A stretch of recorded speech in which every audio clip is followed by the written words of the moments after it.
Tanggalin ang bus carousel at maningil ng congestion fee. Kabilang po yan sa mga ideyang pinalutang para mas lumuwag umano ang EDSA. Pero umani ng pagtutol mula sa ilang pasahero at motorista. Ang paglilinaw ng MMDA sa pagtutok ni Ivan Mayrina. Kapag pinagkakasya ang 470,000 ng mga sasakyan kada araw para sa kalsadang 250,000 kada araw lang ang kapasidad, ito ang nagiging resulta. Ang araw-araw na kalbaryo ng traffic sa EDSA.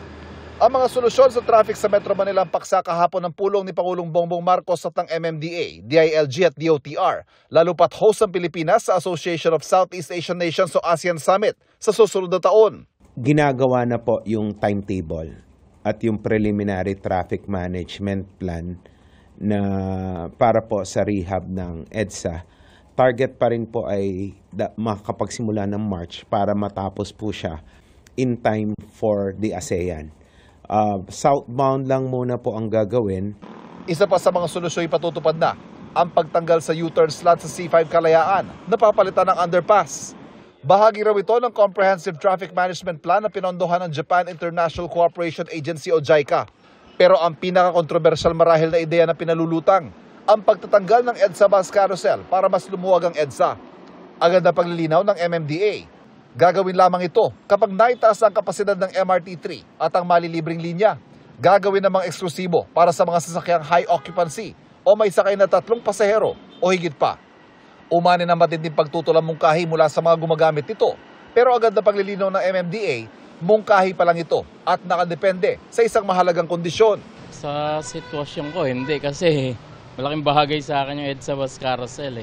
Ay hindi po. Kapag nangyari na po, mag-MRT na lang din po ako. Ang primary factor po dyan, nga, again, uulitin ko po, ay kung kaya na ng MRT na i-accommodate lahat ng passengers, including yun pong sumasakay ng bus carousel. So, until mangyari yan, hindi po aalsin ang bus carousel.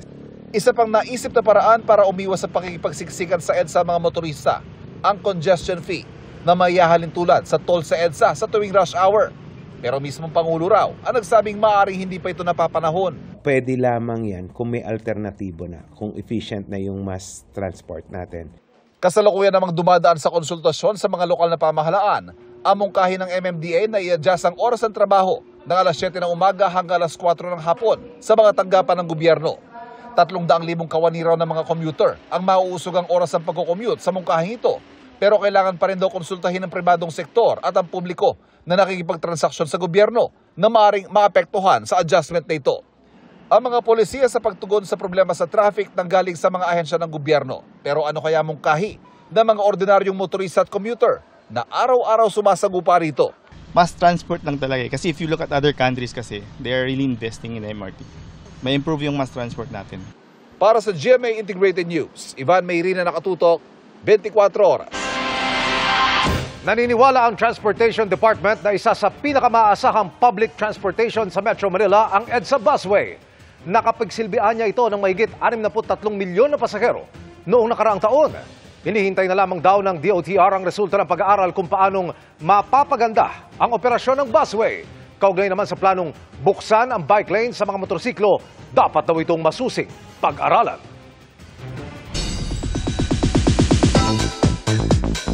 Chika Minute na mga kapuso ang maghatid ng latest sa showbiz happenings ngayong gabi. Kasama na natin umaga pa lang sa unang hirit at hanggang gabi sa GMA Primetime, si Elsie ng Lolong Bayani ng Bayan, Shaira Diaz. Shaira! Thank you, Miss Mel, and happy midweek chikahan mga kapuso! Sabay sa bagong misyon ang bagong look ng main cast ng mga Batang Riles. May mga bagong karakter din na magdaragdag ng kulay, aksyon at katatawanan. Makichika kay Lars Santiago. Papugian sa kanilang bagong look dahil bagong tasa ang Batang Riles Boys. Ako pala crush mo? Effort nga raw para kina Miguel Tan Felix, Cocoy De Santos, Rahil Birria at Anton Vinzon ang pagbabago ng kanilang look sa tinatawag nilang Batang Riles 2.0. Very exciting kasi ako mahilig naman po talaga akong mag-experiment sa mga hairstyles. Kaya ito, na-enjoy ko ito kasi first time kong gantong itsura ng buhok. Oo. At Saka feeling ko naman, ang bagay naman din sa karakter ni Kidlat. Humingi ako ng tulong po sa airmats ko, tsaka sa mga kapatid ko. Ano ba yung pwedeng, hindi lang dahil sa look ko as Kokoy, yung babagay na transition para kay Kulot. Kasabay ng pagbabago ng itsura ng Riles Boys ay ang pagbabago rin ng kanilang misyon sa buhay. More mature na po kami dito. Responsibility namin, yung pamilya namin ngayon. So, ayun po, more matured and more skills, mga fighting skills po namin dito. Natuto na po sila paano lumaban. So, mas makikita po nila na mas may forma sila sa paglalaban nila. Hindi na lang na basta-basta away kalye, gano'n. Excited sina Miguel, Kokoy, Rahil at Anton sa itinatakbo ng kwento ng mga Batang Riles, lalo na't may mga nakakasama silang guest stars. Nagtaping na ang dagdag sa cast na sina Ay de las Alas at Caitlin Stave. Makakasama rin nila si Joe M. Bascon. Ang character ko dito si Dr. K. Isa akong doktor na mapagkakawang gawa, mapagbigay ng awa sa mga bata. Pero syempre, despite and behind that kabutihan, yung goodwill na ginagawa niya, meron siyang sikreto na itinatago. Nabasa ko yung script, tapos pag ilalagay ko sila sa character na nakasulat sa script, parang lalong gumaganda po yung storya, bagay na bagay sa kanila. Lars Santiago, updated sa showbiz happening. 7 batayan para i-impeach si Vice President Sara Duterte ang tinukoy ng mahigit 200 kongresista sa nilagdaan nilang reklamo. Kabilang sa mga binanggitang banta sa buhay ng Pangulo, mali umunong paggamit ng confidential fund at extrajudicial killings. Nakatutok si Mariz Umali. May kinausap na ako na tao. Sinabi ko sa kanya, kapag pinatay ako, patayin mo si BBM, si Lisa Araneta at si Martin Romualdez. Una ito sa mga pinagbatayan ng impeachment complaint laban kay Vice President Sara Duterte. Bantang binitawan ng bise sa virtual press con habang nakakustodiya sa kamera ang kanyang chief of staff. High crime yan, ayon sa reklamong impeachment. Isinunod sa reklamo ang mali umanong paggamit ni Vice President Sara Duterte sa 612.5 million pesos na confidential funds ng kanyang opisina at ng dati niyang pinangunahang Department of Education noong 2022 at 2023. Lumabas umano sa pagdinig ng Kamara ng ilan dyan ay ghost expenses.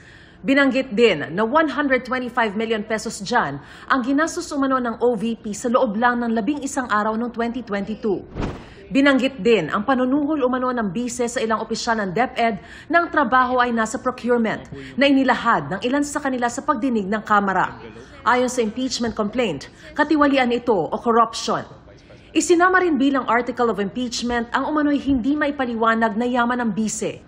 Ang nasa Statement of Assets and Liabilities o SALN niya umano ay lagpas umano sa lehitimo niyang kita. Bukod pa yan sa mga nadiskubre umano niyang yaman na hindi nakalagay sa kanyang SALN. Kabilang ang mahigit 2 bilyong pisong transaksyon daw mula 2006 hanggang 2015 sa mga joint accounts niya at ng kanyang amang si dating Pangulong Rodrigo Duterte. Betrayal of public trust umano yan. Binanggit din sa reklamo ang murder at conspiracy to commit murder, kabilang ang umano'y kaugnayan ng Vice President sa umano'y extrajudicial killing sa Davao City nung nakaupo pang mayor ang bise. Base yan sa pahayag ni former police officer Arturo Las Cañas na protected witness na ngayon ng International Criminal Court. Isinama rin sa isa sa 7 articles of impeachment ang pagdalo ng bise sa Maisog Rally kung saan binatikos ng ama niyang si dating Pangulong Duterte si Pangulong Bongbong Marcos. May drug addict tayo na presidente. Marami pang ibang hakbang umano ng bise na inilagay sa reklamo na naglalayon umanong makapag-destabilize ng gobyerno at ang bise umano ang makikinabang. Tulad ng pagsasabing hindi marunong maging presidente ang nakaupo at ang pahayag na ito. I just imagined myself cutting his head. I cut his head. So, no. Para sa GMA Integrated News, Mariz Umali, nakatutok, 24 oras. Sinisikap pa rin naming makuha ang tugon ni Vice President Sara Duterte sa bawat alegasyon sa impeachment complaint. Pero marami sa mga ito ang dati na niyang itinanggi. Kabilang riyan ang kaugnay ng paggamit ng confidential funds na ayon sa kanyang kampoy, ipaliliwanag nila sa Commission on Audit. Itinanggi niya rin ang umanay panunuhol sa ilang DepEd officials, sabay sabing questionable umano ang kredibilidad ng ilan kaya niya pinagtatanggal. Dati na ring itinanggi ng mga Duterte na may tago silang yaman. Dumistansya rin ang bise noon sa mga batikos ni dating Pangulong Rodrigo Duterte kay Pangulong Bongbong Marcos sa Maisog Rally noong January 2024. At kaugnay ng banta umano sa Pangulo, itinanggi niyang assassination plot ito. Sabay tanong kung paghiganti ba itong maituturing kung ikakasala lang kung patay na siya. Hindi na lang sa mga bangketa may nakahambalang, kundi sa mga emergency base sa mga kalsada. Delikado yan, lalo't dyan pwedeng tumigil ang mga nasiraan o may ibang emergency. Ang hakbang ng MMDA laban sa mga sagabal sa pagtutok ni Oscar Oida. Pinagtitikitan ng MMDA ang mga iligal na nakaparada sa southbound lane ng C5 Service Road sa Taguig. Kaya tanungin ko si Juan si ate, makain po ako, tapos mag-CR lang, saglit. Kasi nagtulak ako galing doon, dito na ako inabutan. Pagka sabog yung gulong ko, pagod ako, paano ko may sasampa agad? Bigla naman ako tinakitan. Kung ito po ay mapaparadahan ng mga sasakyan, definitely there's going to be a problem of traffic congestion. Pinuntirya din ng MMDA ang mga tindahang nakaharang sa mga bangketa. Isang junk shop din ang inisyuan ng environmental violation receipt dahil nasa bangketa ang mga kalakal. Sa may laybay area na ito naman, may nagpwesto ng mga tindahan. Kinumpiska ng mga enforcer ang kanilang mga gamit. Emergency laybay area para hintuan ng emergency. Hindi yan tindahan. Huli rin ang ilang truck na pumarada sa highway, pati ang ilang rider na maling klase ang helmet. Pag kayo natisgrasa, wala, masagin mo mo. Sa Kalayaan Avenue naman sa Makati, di rin pinalagpas ang ilang tindahang umabot na sa bangketa. Pinagkukumpiska rin ang kanilang mga gamit. Sinita rin ang mga motorsiklo sa bangketa. Yung mga unattended, kinuha. Tinikitan din ang mga pampublikong sasakyan na ginawang illegal terminal ang lugar. Sa bahagi ng Chino Roses Avenue naman sa Taguig, binalikan ng MMDA ang mga dati ng sinitang hambalang sa bangketa, tulad ng ilang vulcanizing at motorcycle shop. May business permit ba to? Naglalakad na po mo kayo. So walang business permit? Meron po naglalakad. Nilalakad pa lang? So wala pa? Inisyuan din ng environmental violation receipt ang mga ito dahil sa mga grasang kumalat na sa tapat nila. It's very dangerous pag may naglakad dito, especially mga senior citizen or bata. There's a big chance na madudulas. Di ba sa 64 na sasakyan ang tinikitan, 16 naman ang nahatak. Para sa GMA Integrated News, Oscar Oida, nakatutok, 24 oras.